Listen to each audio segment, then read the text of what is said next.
नमस्कार, मैं विकास ओझा। आप डॉक्टर साहब, डॉक्टर जहुल हक साहब, आप गजानन दुबे जी। आज अभी हम प्रकृति के स्वभाव को समझने और प्रकृति के स्पर्श के दूसरे चरण में हम विशेष चर्चा आज हम करने आए हैं। डॉक्टर साहब, आज के समय में कोरोना काल में ऑक्सीजन की जो कमी आ रही है, जिसके कारण ह्यूमन सिस्टम कमज़ोर और ऑक्सीजन जो कोरोना से बचने के लिए विशेष प्रश्न, और ऑक्सीजन शरीर में कितनी ज़्यादा से ज़्यादा ली जानी चाहिए और इस प्रकृति के स्वभाव का आनंद कैसा होना चाहिए, थोड़ा सा अपना संक्षिप्त चित्रण और विवरण दें। देखिए, जहाँ तक मेरा अपना है बुक का ख्याल है कि प्रकृति ने जो हमें ऑक्सीजन दिया है जी, और हमारे द्वारा छोड़े गए कार्बन डाइऑक्साइड को जी, वो ग्रहण करती है। और ये जितने हमारे पास आस पास पेड़ पौधे पहाड़ियाँ हैं, जो बेचारे पौधे हैं जो हमारी सेवा कर रहे हैं, ये सब हमारे लिए कार्बन डाइऑक्साइड मतलब ग्रहण करते हैं और ऑक्सीजन को बनाते हैं। जी, जी, और हमें फ्रेश ऑक्सीजन देते हैं, जिससे हमारे शरीर के अंदर 100% ऑक्सीजन जो है रहती है।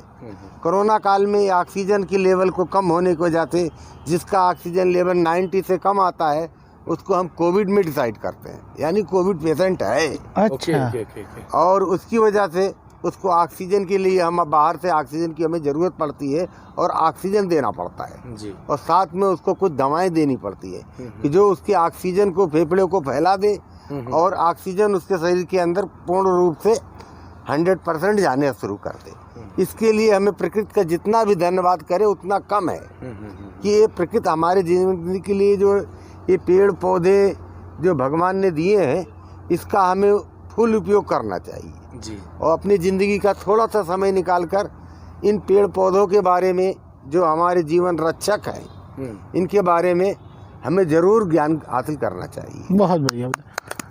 डॉक्टर साहब, है प्रदूषण है और वो इस समय जो भी मनुष्य है वो कैसे वो शुद्ध हवा को ग्रहण करे शहर के अंदर वाले? शहर के अंदर अगर उसको शुद्ध हवा चाहिए तो अपने घर के अंदर गार्डन का करना चाहिए, गार्डनिंग करना चाहिए जी, और साथ में जहाँ तक जितना कम हो सके पोल्यूशन से बचने के लिए गाड़ियाँ ऐसी रखें और कम गाड़ियों का इस्तेमाल करें।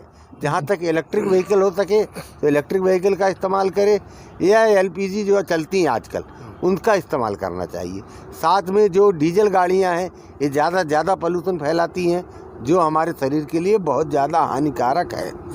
पेट्रोल और डीजल वर्जन के बीच देखा जाए तो दोनों में 80 और 20% का फैलाती हैं, यानी कार्बन डाइऑक्साइड छोड़ती हैं और उसी कार्बन डाइऑक्साइड को हम ग्रहण करते हैं। हमारे शरीर को स्वस्थ रखने के लिए हमें खुले वातावरण में रहना चाहिए और जहाँ तक हो सके अच्छे से अच्छा माहौल पैदा करना चाहिए। इसीलिए हम आज प्रकृति के गोद में रायसेन के इस पहाड़ी के ऊपर उपस्थित हुए हैं।